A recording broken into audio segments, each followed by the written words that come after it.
When I wanted to improve in hockey, I went to hockey camps and skated with the professionals. When we want to go to heaven, why not imitate the professionals in Scripture? Mary teaches us prayer, and the shepherds show us how to approach and adore the Christ child. First, prayer is the way that we stay in constant communion with God and ponder the mysteries of our salvation. The Gospel says, Mary kept all these things, reflecting on them in her heart. Have you ever wondered what Mary was pondering in her heart that first Christmas? Mary revealed her prayer to St. Bridget of Sweden. Mary said she pondered her unworthiness of so great a son. We must ponder the same thing, because God showers gifts upon us, even when we don't deserve them. Like Mary, we have to express our gratitude in prayer.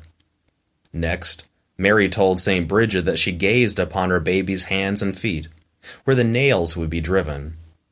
Prayer is often a mixture of sorrow and joy, just as Christmas and Good Friday go together, for both are about self-giving. Mary gave her body so that the Son of God could become like us. Jesus later gave his body so that humanity could become like God. Like Mary, in prayer we must ponder how our suffering and our sacrifices will give way to divine joy. Mary may have also pondered why there was no room at the inn for the Son of God. Later in life, Jesus commented, "Foxes have dens and birds of the sky have nests, but the Son of Man has nowhere to rest his head." The very idea that Jesus was born in a stable tugs at our heart and asks, do I have room for Christ within me? Like Mary, in prayer we must say yes to Christ, making his home within us. Second, the shepherds model how to approach and adore Christ. Adoration is about spending time with God face to face, often without words.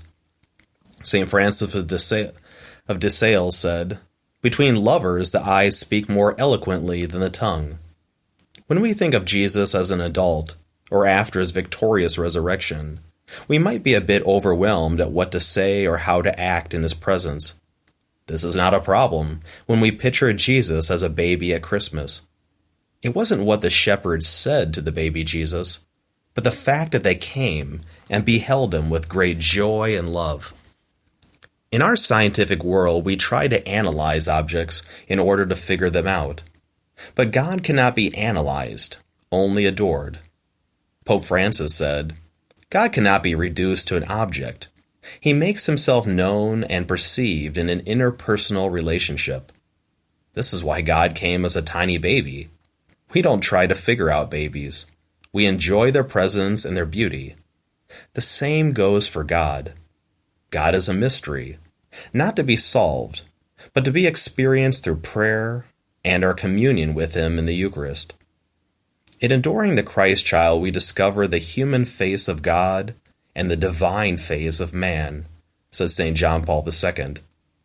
God is no longer distant. He is very, very close. We can call to him. We can speak to him.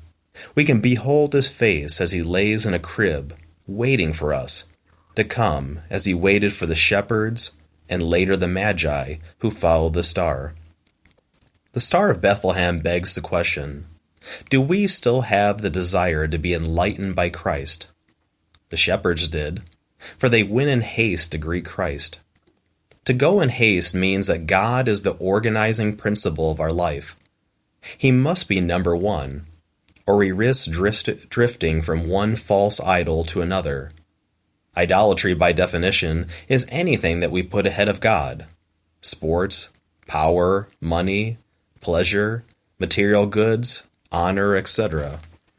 Pope Francis put it this way, idolatry does not offer a journey, but rather a plethora of paths, leading nowhere. When we chase after the things of earth more than God, we no longer want to be his possession, but sadly only belong to ourselves. Pope Benedict wrote, God comes without weapons, because he does not want to conquer from the outside, but to win us over from within, and to transform us from within. If anything can conquer us, it is the utter vulnerability of a child. When God wanted to speak to us, he did not give a speech. When God wanted to get our attention, he did not send lightning. Rather, God sent his Son as a baby, defenseless and in need of our loving attention. The simplicity of Mary and the shepherds means the true miracle of Christmas is that God is accessible to anyone, even us amateurs. For centuries, humanity ran after unknown gods, until the God made himself radically known. Later he revealed his name as I am who am, which was interpreted by the Israelites as I will be with you. God is with us, for we see his face gazing at us from the manger. He is waiting for us to approach, to adore, and to stay in communion through prayer. Christmas shows us, said Pope Benedict, that God does not want to overwhelm us with his strength. God made himself small so that we could understand him, welcome him, and love him. Merry Christmas.